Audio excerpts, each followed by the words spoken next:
I had an awesome childhood. Like most kids growing up in the 90s, my TV schedule consisted mostly of SpongeBob, Power Rangers, and Transformers.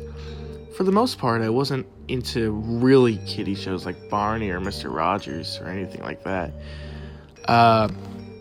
But I would occasionally peek in from time to time. However, the other day I was talking to my mom about when I was a little kid, and at one point during the conversation, she brought up a topic of an old TV show I sometimes used to watch. It was called Stubbs Clubhouse. I was unaware of the show that she was referring to at first, but then the memories came flying back. I remembered it so clearly, almost instantly. Basically, Stubbs Clubhouse was a cheesy, low-budget kids show starring a clown named Stubbs.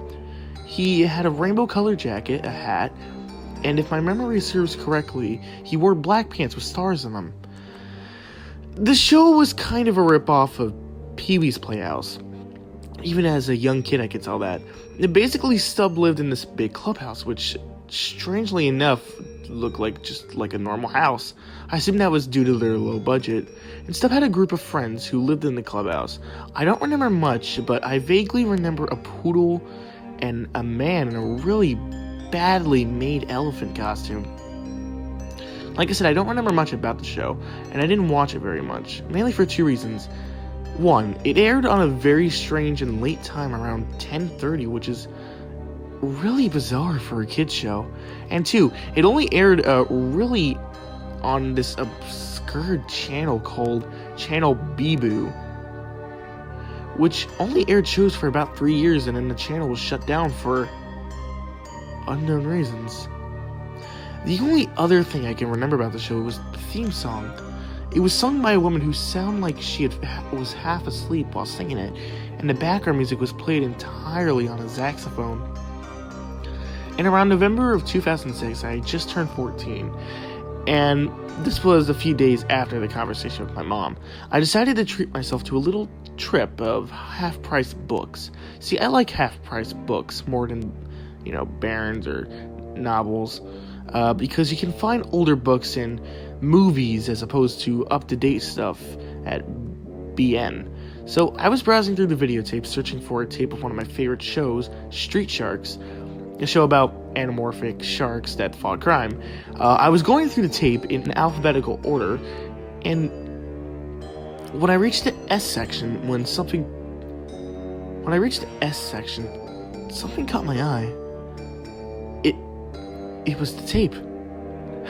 It was literally a tape labeled Stubbs Clubhouse.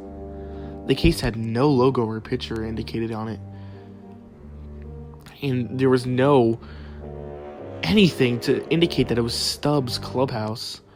It was just a plain, bland case that had a piece of tape on the side with Stubbs Clubhouse written on it, and of course, black Sharpie. I was still kind of curious about the show, and since I did get into the conversation with my mom about it, and I hardly remember anything. Also, I really could not find Street Sharks, so I decided to buy it. I just bought it. It was pretty cheap even for half-price books, being only 75 cents, but hey, it was a bargain. I took it to checkout counter, and the woman working there looked at the tape and then stared at me. She softly asked, Are you sure you want to buy this tape? I politely said yes, and she sighed and rung it up. As I walked home, I realized it was very odd of her to just ask me why I wanted to buy that one, but I shrugged it off, and as I got home, I got out my VCR and hooked it up to the TV in the living room where my 6-year-old sister Emily was playing with her Barbies. Ugh, Barbies. But anyways, she asked me what I was doing, and I told her that I gotten a tape of half-price books that we could watch together. So, I put in the tape, and a standard copyright infringement warning message came up as usual. The tape started the theme song of the first episode, complete with the exact saxophone music and the sleepy singer. The episode started out at the clubhouse where Stubb introduced himself and told the viewers that we were going to a field trip. It was a very bad, rough cut to the playground in the middle of a grassy park. There was a group of small children about old as my sister playing on the merry-go-round. Stubb walked to them, and they all ran to him, giving him hugs. And after that, Stubb looked at the camera and asked if the kids at home would like to play too. As assumed, Emily piped up, "Yes, yes!" And Stubb replied, "Alrighty then, come on down to the playground and play with me." Emily asked if we could go to the playground with Stubb, but I told her that it was filmed, and it was filmed a long time ago, so we couldn't go to the park. However, I saw something interesting out of the corner of my eye.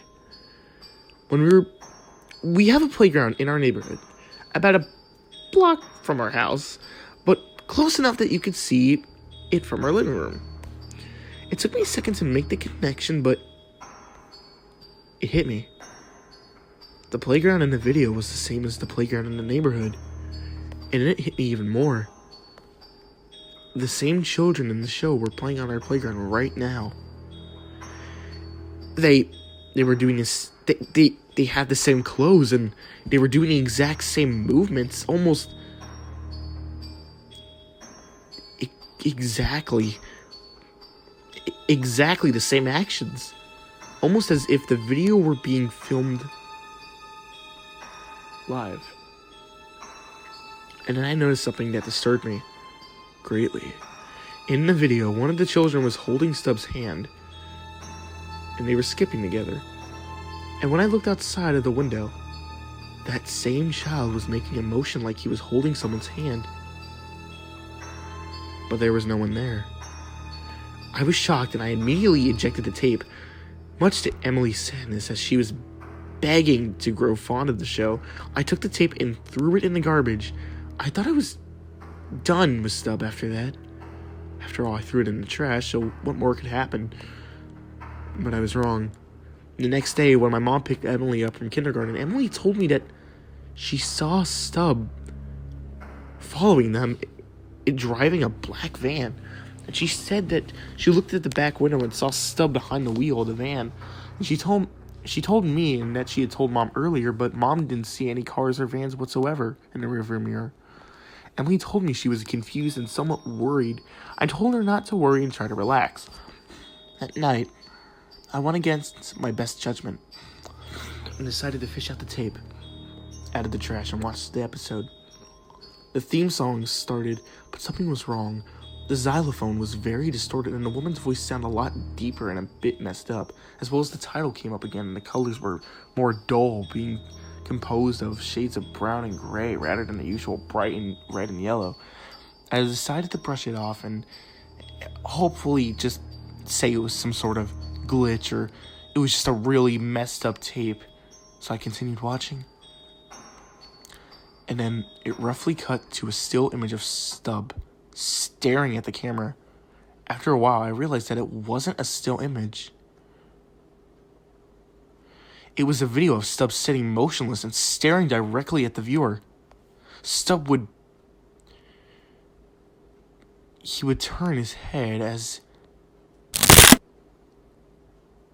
if he was cracking his stiff neck, but he would never blink. He did this the entire episode, which lasted around 20 minutes. And I just sat there and watched it. But right before the episode ended, Stubb closed his eyes tightly while still staring and then opened them to reveal pitch black eyes. Nothing but inkly blackness with those damn sockets. And then suddenly the tape cut to a picture of my house. My house! The camera got closer and closer to the house, and I frankly ejected the tape once more. I stuck it in a drawer. I went to get a cup of coffee, and I looked out my window, and I looked exactly where the cameraman would be, but there was neither anyone nor a trace of anyone there. I reluctantly tried to go to sleep that night, but I just couldn't. Something kept me up. It was stupid of me, but I ended up sneaking downstairs in the middle of the night and sitting in the kitchen all night with the light on and a huge supply of caffeine drinks. The morning soon came, and I was safe for a while unexpectedly. The rest of the day went off with no strange occurrences. Emily didn't see Stubb following them in his van, which was enormous relief and a bit of a hope that this might be over. But that night, I woke up in what I could only describe as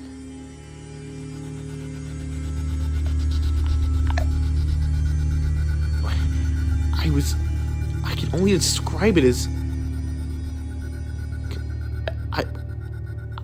I can't explain it. I was somehow sleepwalking, and I got up in the middle of the night and I did something while being fully conscious and aware, but still drawn to the thing by some urge.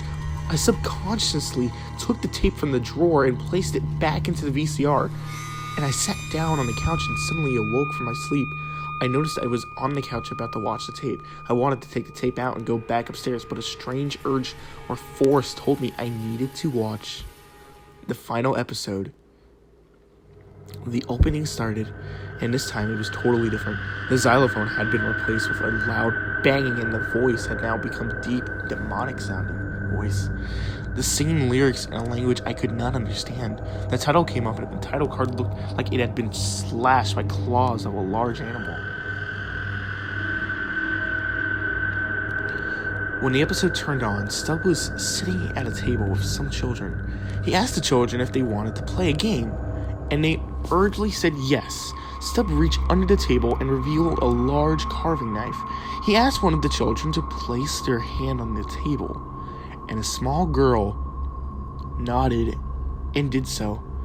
And Stubb asked, "Tell me how this feels."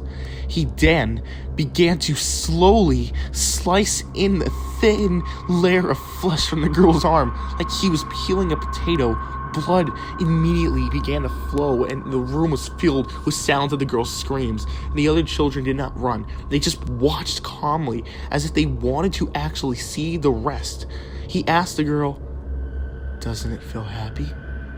Stubb continued to slice layer after layer of the flesh from the girl's arm until he hit bone, and the girl was wailing like a banshee. And at this point, I was in absolute shock. I felt like I would violently throw up at any moment, and the girl's arm was drenched in blood, which had spilled onto the table and created a puddle on the tabletop. Stubb started laughing in a happy clown-like way in the video. However, after that, the video ended, and then it cut to another video. It was a video of Emily's room right now. She was sound asleep, standing over her bed and looking down at it. She was sound asleep, standing over her bed and looking. She was sound asleep, and standing over her was Stubb with those black